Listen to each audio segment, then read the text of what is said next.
My name is Emma. I am 27 years old. I live in a small town near the hills. My life looks normal to other people, but my heart still remembers one person. His name is Jack. We were young when we met.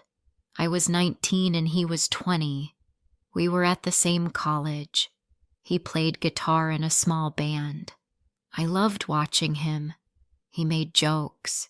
He smiled a lot. I felt happy near him. Soon we became close. We walked to class together. We ate lunch together.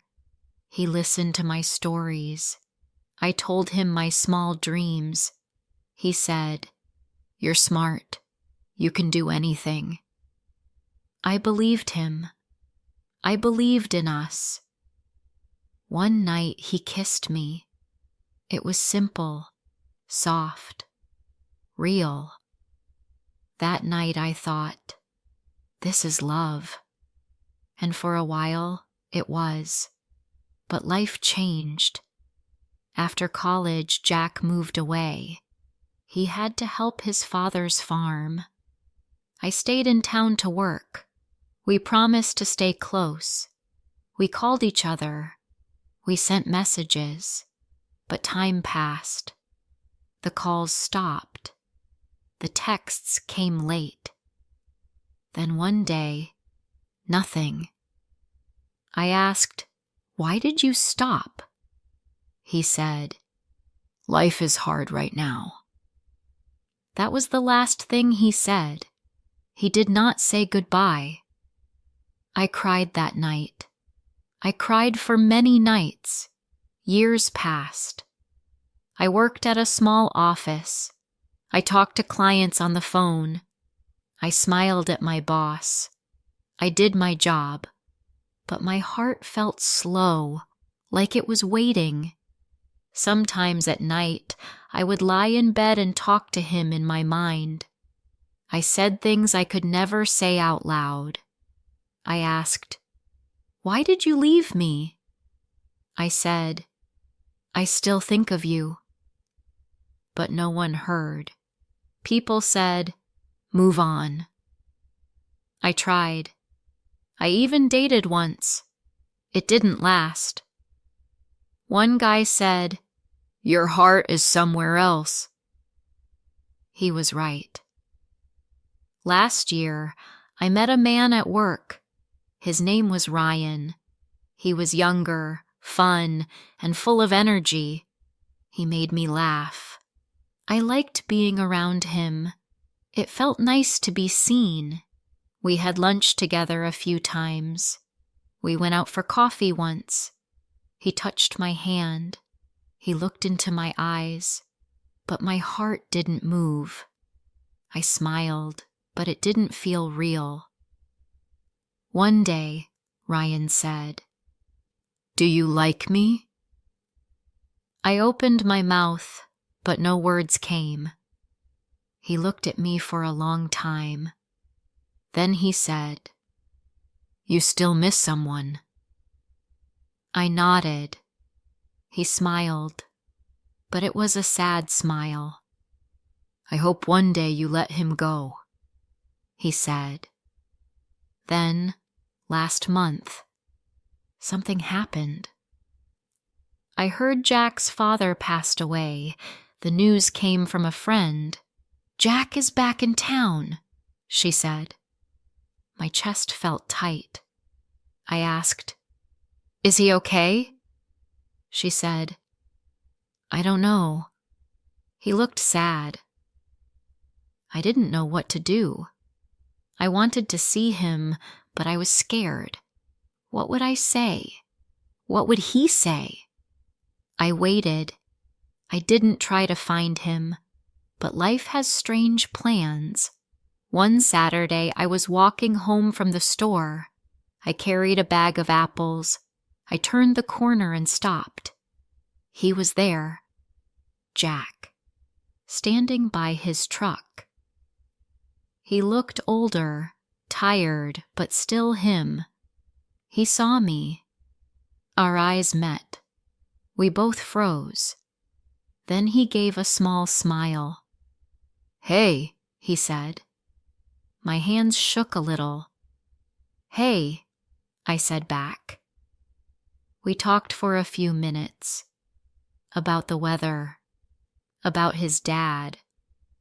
About nothing and everything. Then he said, "You still live here?" I said yes. He said, "Can we meet sometime?" I looked at him. His eyes looked real. I said, "Okay." That night, I couldn't sleep. My heart was loud. Was this a dream? Was he really back? We met the next day. We sat on a bench in the park.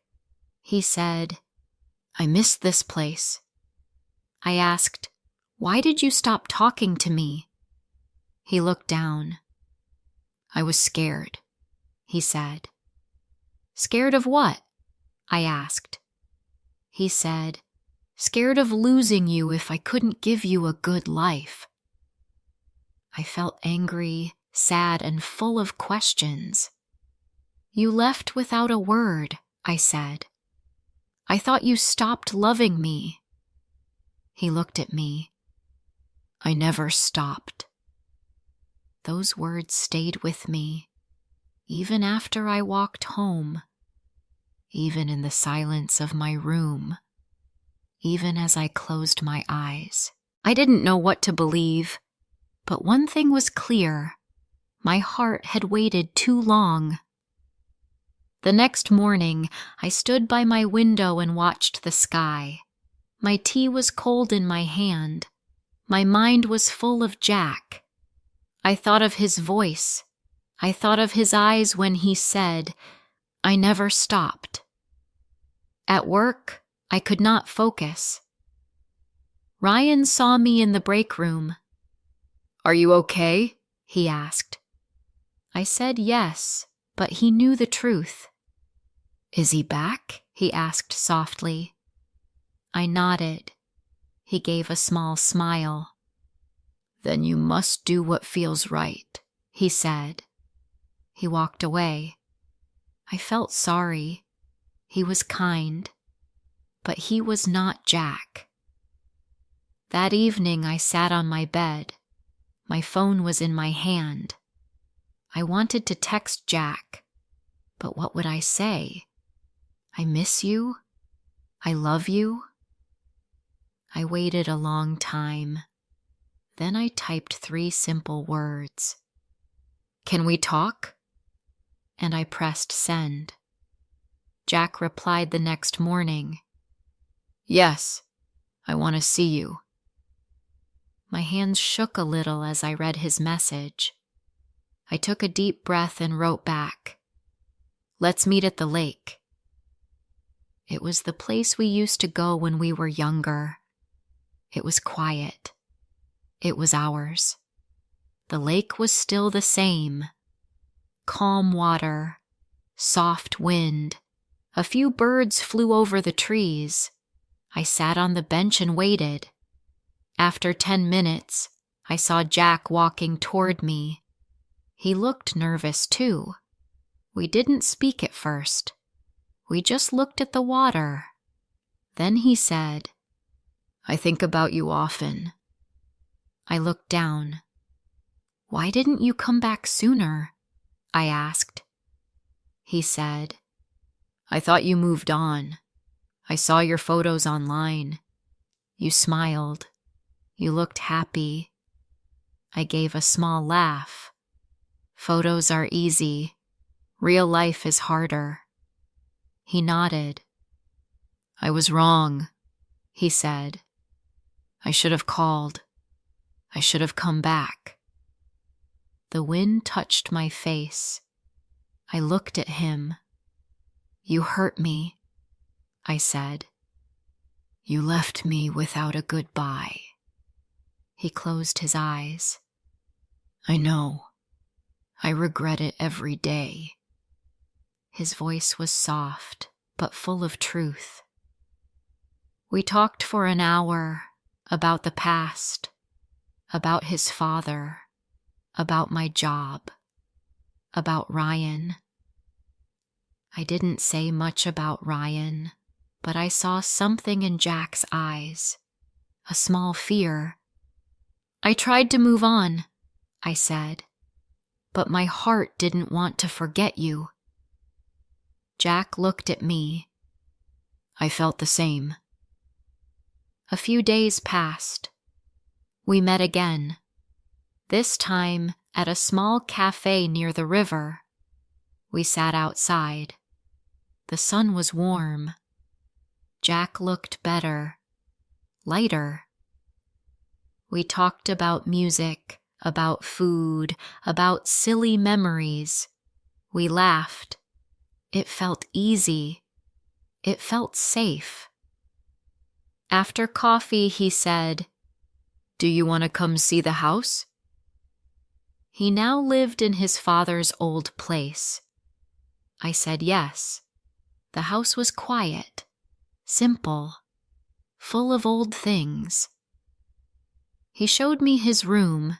It still had books from college. A guitar sat in the corner.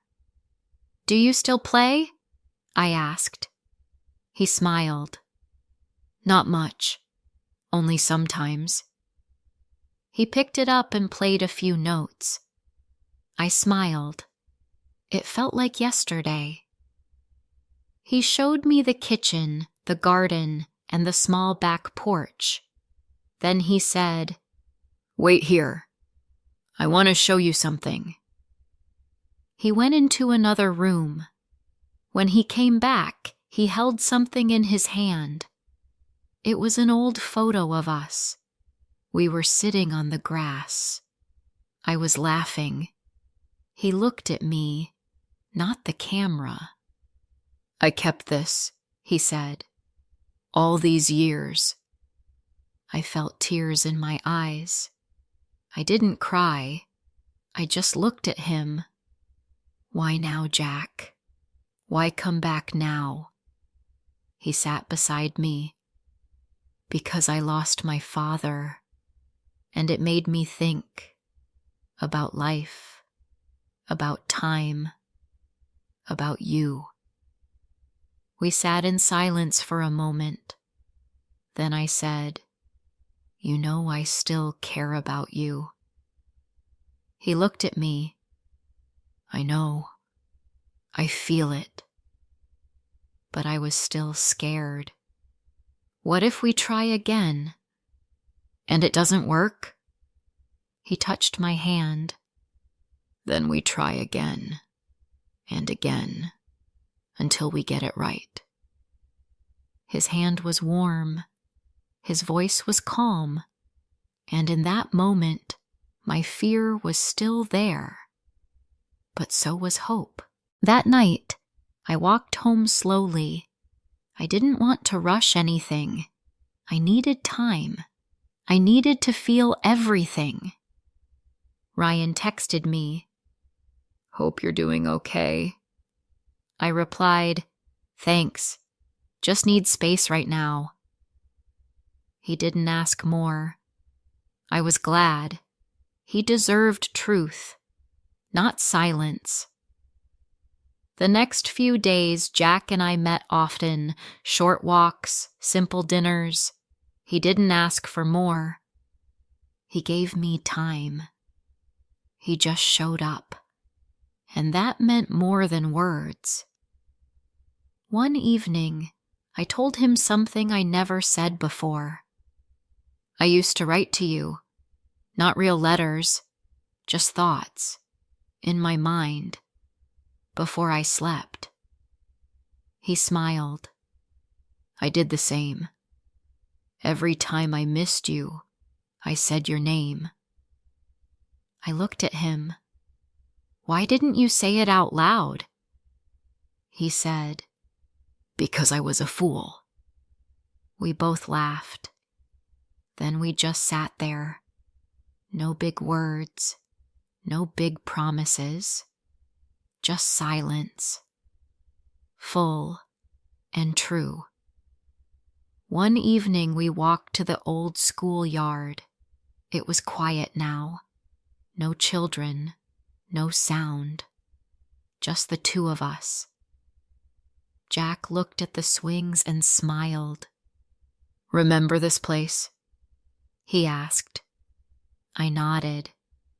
"You pushed me once," I said. "And you fell." He laughed. "You laughed so hard," I said, smiling at the memory. He picked up a small rock from the ground. "Everything here feels smaller now," he said. "But my feelings for you, they feel the same." I didn't speak. I just looked at him. I wanted to say so many things, but my heart spoke louder than my words. We sat on the swings for a while. The sky turned orange. The air grew soft. He turned to me. "Do you think we can try again?" I looked at him for a long time. Then I said, "We can try, but slowly." He smiled. Not a big smile, a quiet one, the kind that stays. I didn't know what the future held, but in that moment, I didn't need to. I only needed to feel what I felt. And in that moment, I was no longer waiting. I was living. Jack and I started to see each other more. We didn't call it love. We didn't make big plans. We just shared time. One day, we went to the farmer's market. He picked apples. I picked flowers. We laughed about old songs and old shoes. It felt new, but also safe. I told my friend Lily about Jack. She raised her eyebrows. "Are you sure?" she asked. I said, "No, but I want to see what happens." She smiled and said, "Just protect your heart." We cooked together sometimes. Jack wasn't a great cook, but he tried. One night he burned the rice. I laughed so hard I cried. He looked at me and said, "Your laugh is still my favorite sound." At work, I felt lighter. My boss noticed. "You seem happy," she said. I just smiled. I didn't tell her why. Some feelings don't need to be explained. Ryan didn't talk to me much now. He stayed kind but distant. I missed his jokes, but I knew we had no future. I respected him too much to pretend. Jack and I went for a hike one Sunday. It was cloudy, but the air was fresh. We stopped at the top of a small hill. He looked at me. "Can I ask you something real?" I nodded. When we stopped talking, "Did you hate me?" I looked at the trees before I answered. "No, I never hated you. I was hurt. I was lost. But hate?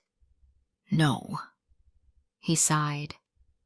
"That means everything to me." I looked at him, but I did feel forgotten. He took my hand. "You were never forgotten. I was just too weak to face you." I didn't answer. I didn't need to.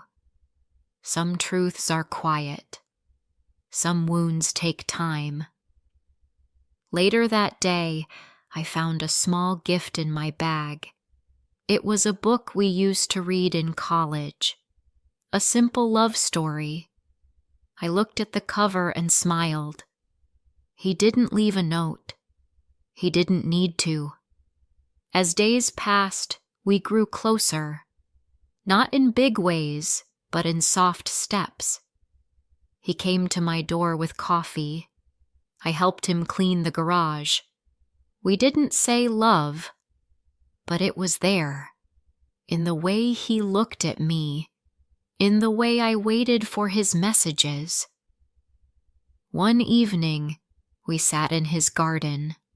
The sky was pink. The air was still. He said, "I'm sorry I missed so many years." I said, "They shaped us. Maybe we needed them." He looked down. "I wish I had stayed." I touched his hand. "You're here now." That night, as I walked home, I felt something new. I felt peace, not just with him, but with myself. I was no longer the girl who waited. I was the woman who chose. But one thing still rested heavy in my heart. Ryan. The next day, I asked him to meet me at a small cafe. He arrived with his usual warm smile. "Hi," he said. "You look happy." I sat down. "I want to thank you." He looked surprised. "For what?" "For being kind, for knowing my heart was full of someone else, and still being there." He nodded. "I knew, from the first day." I said, "I hope you find someone who loves you fully." He smiled. "So do I." We said goodbye that day. A real goodbye. No anger, just respect. Later that night, Jack texted me. "Are you free tomorrow?" I said yes. He replied, "I want to show you something."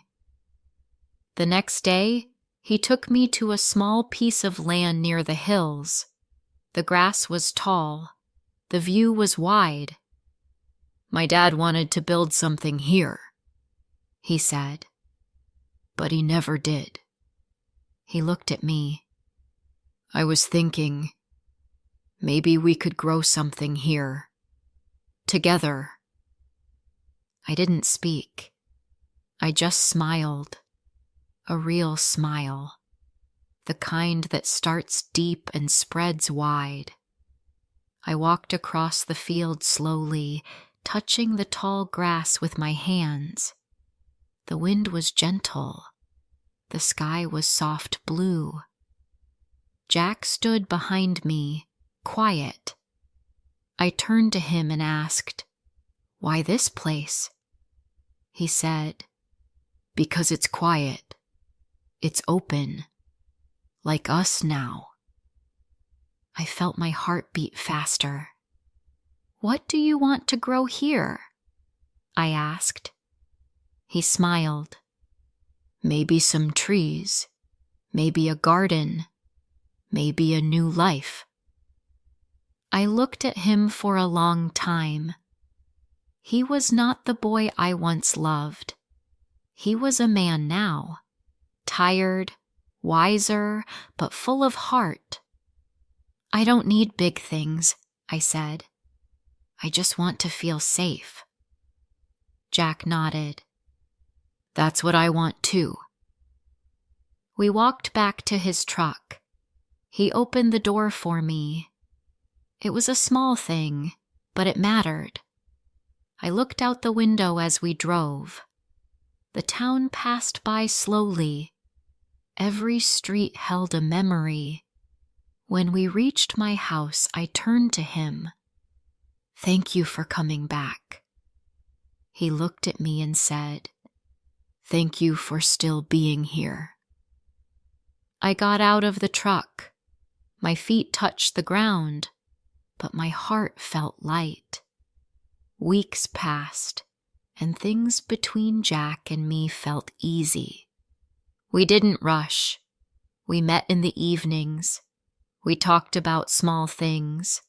We shared meals. He helped me fix a broken shelf in my kitchen. I helped him clean his father's old truck. We didn't talk about love, but it was there, in every quiet moment. One day, Jack invited me to a small family gathering. "Just a few cousins," he said. I agreed, but as I stood outside the door, I felt nervous. What if they didn't like me? What if they asked too many questions? But they didn't. They smiled. They were warm. One of his aunts said, "We heard a lot about you." I looked at Jack. He gave a small smile. My heart felt full. After dinner, we sat outside. His little cousin ran to me and said, "Jack talks about you all the time." I laughed, but I saw Jack blush. On the way home, he held my hand.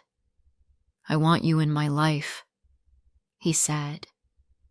"Not just for now, for the long days, the quiet ones." I squeezed his hand. "I want that too." That night, I sat in bed and looked at the window. The moon was full. My room felt still. My heart felt calm. The next morning, Jack texted me early. "Want to go for a walk?" I said yes. We met near the lake. It was the same place where we first kissed.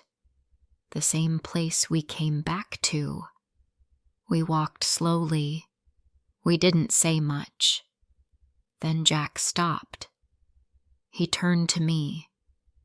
"I need to say something," he said. I waited. "I left because I was scared, but I came back because I love you. I loved you then. I love you now." My heart stopped for a second. I looked at him. I felt the tears in my eyes, but I smiled. A small, real smile. "I know," I said. "And I never stopped loving you either." He stepped closer. "I want a life with you. It doesn't have to be big. It just has to be true." I reached for his hand. "Let's start small," I said. "Let's take each day as it comes." He nodded. "That's all I need." We stood there, near the water, in the soft light of morning. Nothing big happened. No music. No noise. Just two hearts finding peace. A few months later, we planted the first tree on the hill. It was small, but it stood strong, just like us. Spring came early that year. The tree we planted started to grow. Each weekend, Jack and I went to the hill.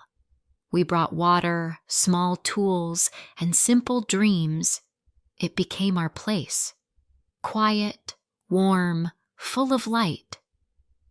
One Sunday, Jack brought 2 wooden chairs. He placed them under the tree.